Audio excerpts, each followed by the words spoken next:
سیدو سرورا میرے مولا حسن سیدو سرورا میرے مولا سیدو سرورا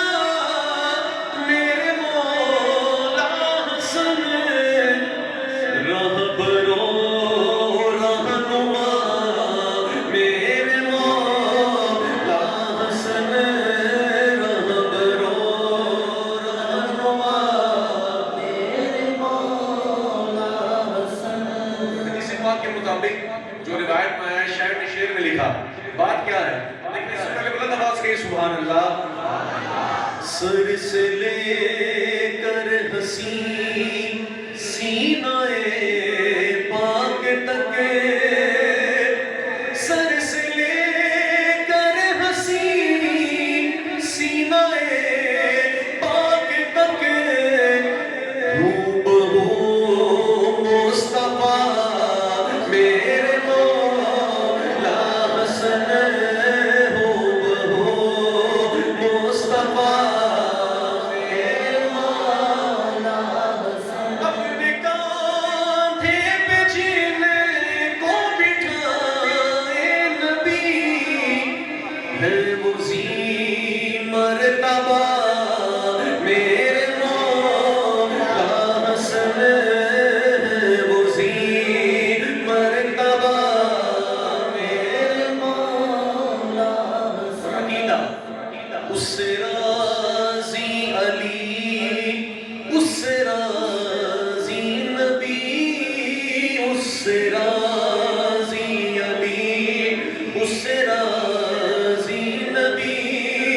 اس سے راضی علی، اس سے راضی نبی، جس کو دے دے رضا میرے مولا حسن، جس کو دے دے رضا میرے مولا حسن۔ کیسے قبل اس پہ ایک حرف بھی کیسے بولے غلام، جس سے کر لے صلح میرے مولا حسن، جس سے کر لے صلح میرے مولا حسن۔ دل سے عاشق اسے مانتے ہیں بڑا، جس کو کہتے بڑا میرے مولا حسن، سیدو سرورا میرے مولا حسن۔ اور بس ایک شعر مل کے کہنا ہے، مسلک اعلیٰ حضرت سلامت رہے، مسلک اعلیٰ حضرت سلامت رہے، مسلک اعلیٰ حضرت سلامت رہے، مسلک اعلیٰ حضرت سلامت رہے۔ روز محشر اگر مجھ سے پوچھے خدا، یہ شعر ہے، یہ اعلیٰ حضرت کے پیر و مرشد نے یہ بات کی، شاعر نے شعر میں لکھ دیا۔ پیر و مرشد اہل رسول ہیں اور کہتے ہیں، روز محشر اگر مجھ سے پوچھے خدا، بولے آل رسول تو لایا ہے کیا، پیش کر دوں گا لایا ہوں احمد رضا، پیش کر دوں گا لایا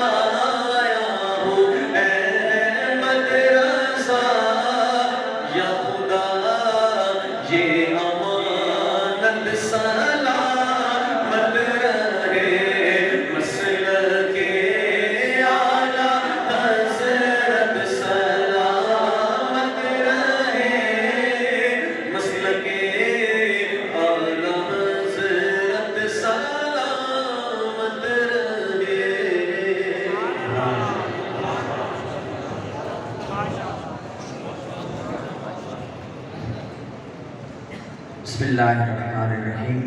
ماشاءاللہ انتہائی خوبصورت انداز میں جناب قاری انس ربیع صاحب نبی کریم صلی اللہ علیہ وآلہ وسلم کی بارگاہ ناز میں عقیدتوں اور محبتوں کا خراج پیش کر رہے تھے۔ جیسا کہ آپ سارے حضرات جانتے ہیں، آج کی یہ خوبصورت مجلس مجدد دین و ملت، قاطع شرک و بدعت، داعی توحید و سنت، کشتہ عشق رسالت، امام اہل سنت الشاہ امام احمد رضا خان فاضل بریلوی رحمۃ اللہ تعالیٰ علیہ کی بارگاہ ناز میں عقیدتوں اور محبتوں کا خراج پیش کرنے کے لیے انعقاد پذیر ہے۔ میں دعا کرتا ہوں مالک کائنات تنظیم کروان رسالت کے جملہ اراکین اور ان کے جملہ معاونین کو دارین کی عزتیں عطا فرمائے اور ان کی یہ محنت اپنی پاکیزہ بارگاہ میں قبول و منظور فرمائے۔ قاری صاحب کی نعت کے دوران محقق اہل سنت، سرمایہ اہل سنت، مناظر اہل سنت، مفتی اہل سنت جناب حضرت علامہ مولانا مفتی محمد شوکت علی سیاسی صاحب آستانہ عالیہ سیال شریف سے تشریف لائے اور آپ کے ساتھ ساتھ نازش اہل سنت جناب علامہ قاری عارف سیاسی صاحب تشریف لائے۔ میں صمیم قلب سے آپ کا شکریہ ادا کرتا ہوں اور بالخصوص جتنے بھی علماء کرام، جتنی بھی میلاد کمیٹیاں مقامی سطح پر جتنے بھی اہل علم و دانش اس مجلس میں شریک ہوئے، میں تنظیم کروان رسالت کے جملہ اراکین کی جانب سے سب کا فرداً شکریہ ادا کرتا ہوں۔ چونکہ وقت کے دامن میں اتنی وسعت نہیں ہے کہ فرداً سب کا نام لیا جائے، اللہ کریم سب کا آنا اپنی پاکیزہ بارگاہ میں قبول و منظور فرمائے۔ اعلیٰ حضرت کے حوالے سے صرف ایک بات کر کے میں مائک قبلہ مفتی صاحب کے حوالے کرنا چاہوں گا۔ الحمدللہ یہ ہمارے لیے بہت بڑا اعزاز ہے اور ہمارے لیے یہ بہت بڑے فخر کی بات ہے کہ مالک کائنات نے ہمیں قائد ایسے عطا کیے ہیں کہ جن میں خشیت الہیہ بھی کوٹ کوٹ کر بھری ہوئی تھی اور مالک نے انہیں کمال کا حافظہ بھی عطا کیا تھا۔ اگرچہ دیگر کئی صفات ہیں، چونکہ میں جو واقعہ ذکر کرنے جا رہا ہوں وہ ان دو صفات کے حوالے سے ہے۔ اعلیٰ حضرت کا یہ معمول تھا کہ آپ فتاوی جات لکھتے تھے تو دور و نزدیک سے مختلف لوگ خطوط بھیجا کرتے تھے، تو کسی نے نہ خط میں آپ کو حافظ صاحب لکھ کے بھیج دیا، تو جیسے آپ نے وہ خط پڑھا تو آپ کی کیفیت کچھ اور ہو گئی، کیونکہ آپ حافظ قرآن نہیں تھے اس وقت، تو آپ نے جیسے وہ خط پڑھا تو اس پہ آپ کے نام کے ساتھ حافظ صاحب لکھا ہوا تھا، تو